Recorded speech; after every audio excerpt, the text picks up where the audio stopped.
Hello friend, जैसा कि आप सभी ने 42 क्वेश्चंस तक देख लिए थे। ठीक है, आगे के 43 क्वेश्चंस देखने से पहले अगर वीडियो अच्छे लग रहे हैं तो एक बार लाइक ज़रूर कर दिएगा। ठीक है, तो आगे बढ़ें। ठीक है, 43 नंबर का क्वेश्चन आपके स्क्रीन पे है। The formation of cement paste at the surface is known as laitance. तो सही बात है, सीमेंट पेस्ट का जो फॉर्मेशन होता है सरफेस पे उसी को लैटेंस बोला जाता है।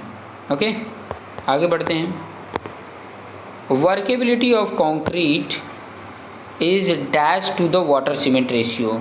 तो workability of concrete is directly proportional होता है। ठीक है, प्रोपोर्शनल होता है, proportional, A option is the right होता है। ठीक है, जितना ज़्यादा वाटर बढ़ाएंगे वैसे उसकी वर्केबिलिटी बढ़ती जाती है।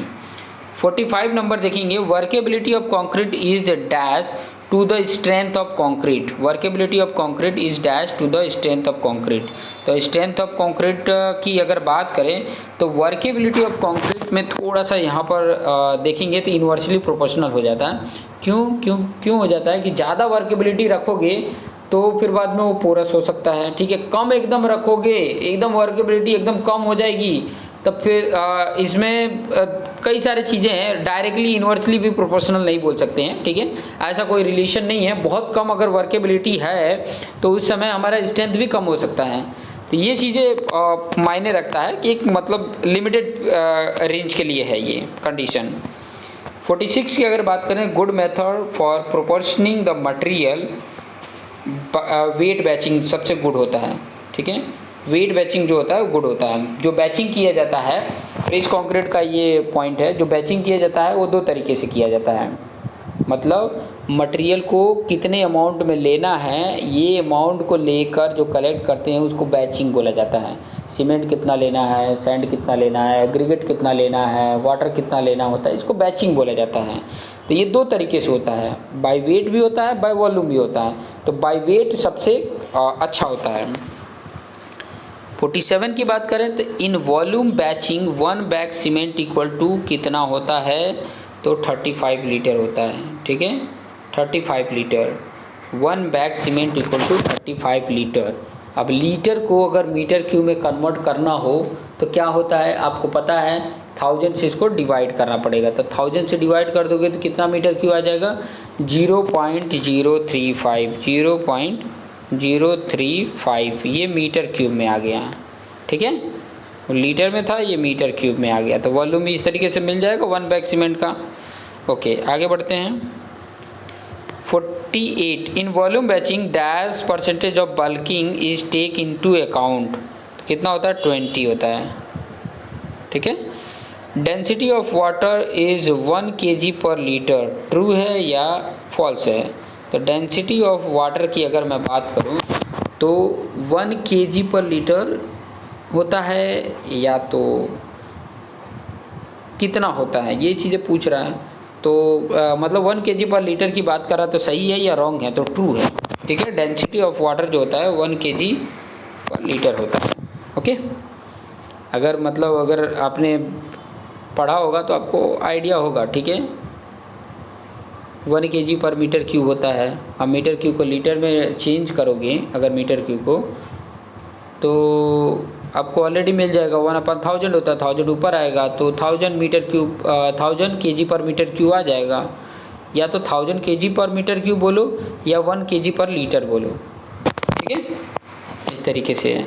50 की बात करें, in hand mixing dash percentage more cement is added in mix. कितना परसेंटेज मोर ऐड करने पड़ते हैं अगर इन हैंड मिक्सिंग करते हैं तो 10% याद रखेंगे, 10% ज़्यादा करते हैं। ठीक है, ज़्यादा वाटर ऐड करते हैं हैंड मिक्सिंग में। चलिए आगे बढ़ते हैं। 51 नंबर का क्वेश्चन क्या कह रहा है, concrete mixer are generally design to run at a speed of dash revolution per minute. ठीक है, 1 मिनट में कितना रिवोल्यूशन होना चाहिए।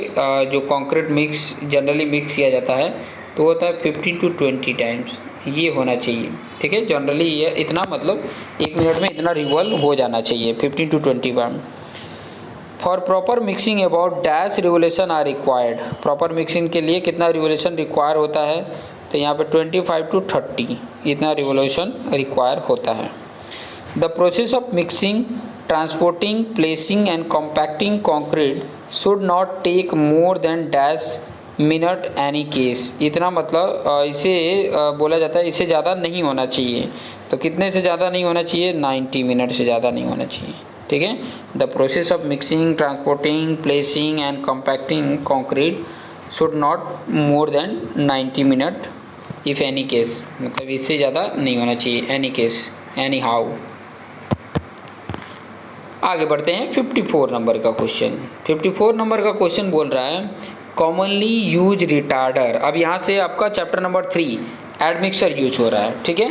तो जो रिटार्डर में कॉमनली यूज किया जाता है उसको बोला जाता है, ये कैल्शियम सल्फेट भी बोला जाता है, शुगर भी, सेलुलोज भी। तो इन सबको इंडिकेट कर रहा है D option, all of the above.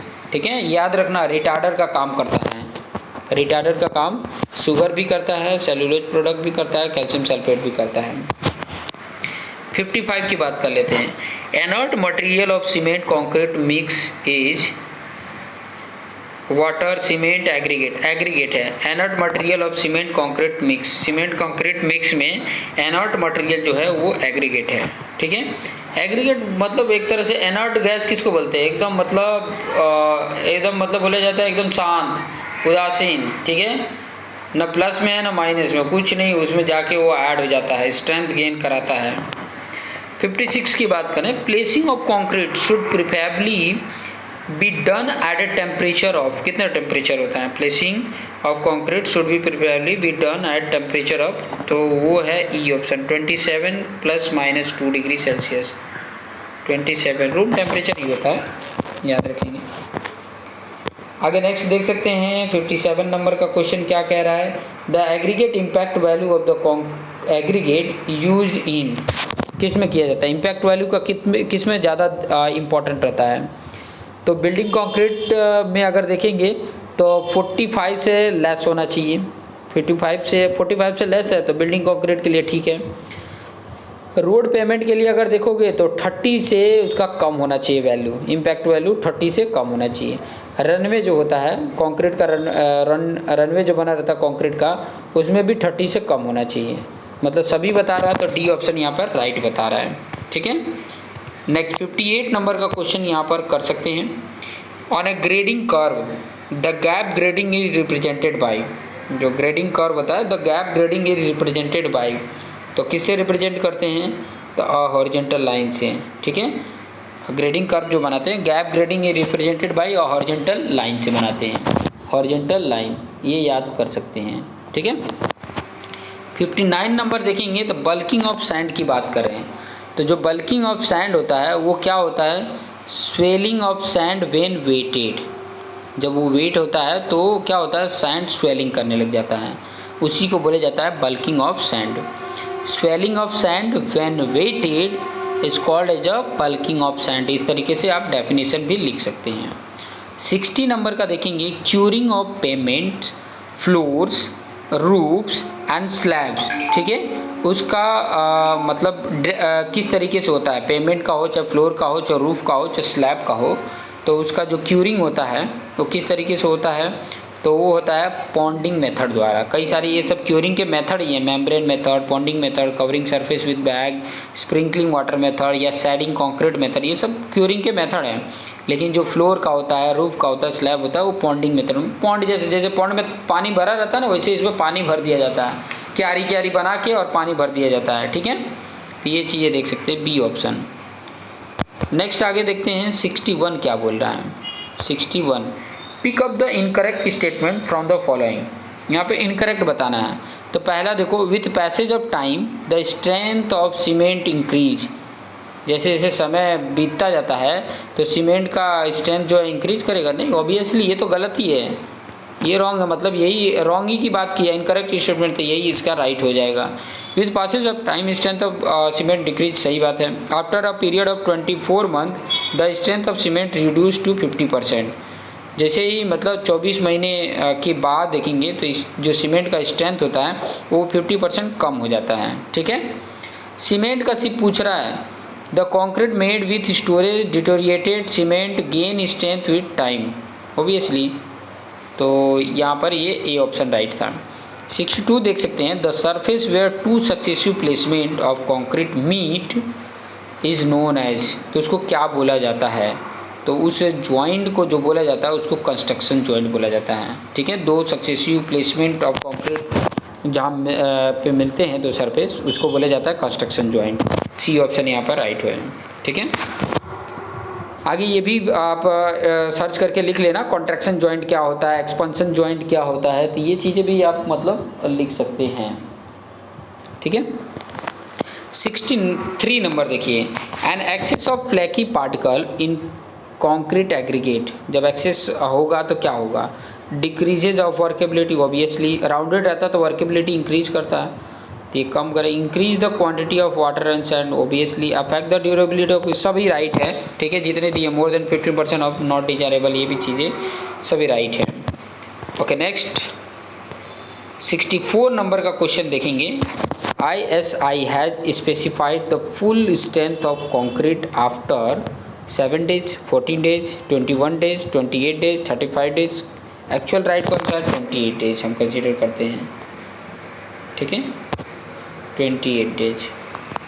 Okay, full strength of concrete बोला है ना, तो फुल स्ट्रेंथ नहीं होता, मतलब 99% तक हो जाता है, अप्रोक्सीमेट फुल भी बोल ही सकते हैं, कंप्लीट नहीं फुल बोल सकते हैं। 66 बोलेंगे, the specification of cement bag for storage are, एक तो वेट में वो 50 kg होगा, सही बात है, height 38 centimetre, plain area 300 square centimetre, volume 35 litre, सही है, ऑल ऑफ द एबोव इधर राइट आंसर। ऑब्वियसली 35 लीटर बोलो या 0.035 मीटर क्यूब बोलो। 67 पे आ जाते हैं, 67 क्या बोल रहा है, the bulk density of aggregate depend upon shape, grading, compaction, all of the above, तो ऑल ऑफ द एबोव रेडिए। ठीक है, बल्क डेंसिटी जो एग्रीगेट का हो किसके ऊपर डिपेंड होता है, शेप के ऊपर भी, ग्रेडिंग के ऊपर भी और कंपैक्शन के ऊपर भी, इन सभी के ऊपर डिपेंड होता है। 68 की अगर मैं बात करूँ, the concrete mix which causes difficulty in obtaining और स्मूथ फिनिश पोजेस। ठीक है, the concrete mix which causes difficulty in obtaining क्या, स्मूथ फिनिशिंग पोजेस, तो वो आ जाता है आपका हार्शनेस। ठीक है, उसी को हार्शनेस बोला जाता है। क्या डिफ़िकल्टी आती है, मतलब स्मूथ करने में जो डिफ़िकल्टी आती है वो हार्शनेस है। Concrete mix causes difficulty in obtaining a smooth finishing. 69 देख सकते हैं, an aggregate is known as a cyclopean aggregate if it is size is more than, कितने से ज़्यादा अगर साइज हो जाता है तो साइक्लोपियन एग्रीगेट के नाम से भी जाना जाता है। ठीक है, तो साइज़ की अगर बात करें तो 75 mm, ये आपके लिए नया नाम सुनने को मिल रहा होगा। 75 mm से ज़्यादा अगर होता है तो साइक्लोपियन एग्रीगेट के नाम से जाना जाता है, ये चीज़ें याद रखेंगे। 75 mm से ज़्यादा होता है तो साइक्लोपियन एग्रीगेट बोला जाता है। ओके, अब ये जो देखा होगा उसको बेनिफिट मिलेगा। ओके, चलिए आ जाते हैं 70 नंबर का। 70 में क्या बोल रहा है, 70 नंबर के क्वेश्चन देख सकते हैं। 70 नंबर का क्वेश्चन क्या बोल रहा है, the main object of compaction of concrete, compaction of concrete का मेन एम क्या होता है, to eliminate air holes, obviously compact का मतलब होता है उसमें जो वॉइड्स है वो ना रहें, to achieve maximum density, obviously maximum density चाहिए, to provide initiate contact between the concrete and embedded material, सही बात है, सभी राइट है, तो यहाँ पर all of the above right हो जाता है। 71 क्वेश्चन देखेंगे, concrete gain strength due to, किसके रीजन से वो स्ट्रेंथ मिलता है, तो chemical reaction of cement with sand and coarse aggregate, नहीं ये नहीं है। ठीक है, केमिकल रिएक्शन जो होता है वो सीमेंट और वाटर के बीच में होता है, फिर उसके बाद से ये बाकी वर्क करते हैं। Evaporation of water from concrete, ये भी नहीं है। हाइड्रेशन ऑफ सीमेंट से होता है। ठीक है, याद रखेंगे कि कॉन्क्रीट का जो स्ट्रेंथ गेन होता है वो due to hydration of cement. ठीक है, अगर सीमेंट के साथ हाइड्रेशन ना हो तो बॉन्डिंग ही नहीं बन पाएगा, एडहेसिव नेचर ही नहीं आ पाएगा। If aggregate completely pass through a sieve of size 75 mm and are retained on sieve of the 60 mm, the particular aggregate will be flaky if its minimum dimension is less than, कितना होता है minimum dimension, कितना से कम होता है, तो होता है 40.5 mm, 40.5 mm, ये याद कर सकते हैं। 73 नंबर की अगर बात करें कि जो लॉग एंगल मशीन है, एक्चुअली लॉस एंगल्स मशीन है, एंजलस मशीन होता है, is use to test the aggregate of abrasion resistance, ठीक है, एब्रेजन रेजिस्टेंस सी वाला है, ठीक है, एब्रेजन वैल्यू टेस्ट भी बोला जाता है, तो सी ऑप्शन राइट कर सकते हैं। 74 की बात करें तो पोजोलैनिक प्रॉपर्टी एग्जिस्ट इन, पोजोलैनिक प्रॉपर्टीज जो है वो एग्जिस्ट करता है किसके लिए, तो यहाँ पर राइट आंसर तो ऑल ऑफ द वो है, इसका मतलब सेल्स भी है, फ्लाइएस भी है, प्यूमिसाइड भी है और डायटोमेसियस क्ले भी है। ओके, 75 की बात करें तो workability improves by adding, workability improve करता है क्या ऐड करने पे है, फ्लाइएस ऐड करने पे, हाइड्रेटेड लाइम या कैल्शियम क्लोराइड या बेनिटोनाइट या ऑल ऑफ द एबो, तो सभी, ठीक है, सभी ऐड करेंगे तो क्या हो जाता है, उसकी वर्केबिलिटी इंप्रूव हो जाती है। तो ये चीज़ें ध्यान रख सकते हैं कि वर्केबिलिटी इंप्रूव करने के लिए फ्लाइएस कर दो, हाइड्रेटेड लाइम डाल दो, कैल्शियम क्लोराइड डाल दो या बेंटोनाइट डाल दो। ओके, नेक्स्ट देख सकते हैं 76 नंबर का क्वेश्चन क्या कह रहा है। तो 76 नंबर का question, if the various concrete ingredient cement, sand and aggregate are in the ratio of 1:3:6, the grade of concrete, जब 1:3:3 है तो कौन सा रेशियो होगा, तो यहाँ पर देख सकते हैं M10 का ये है, ठीक है, M10, this is the grade of M10। Okay, अगर वही M15 की बात करता तो 1:2:4 होता, वही M20 की बात करता तो 1:1.5:3 होता।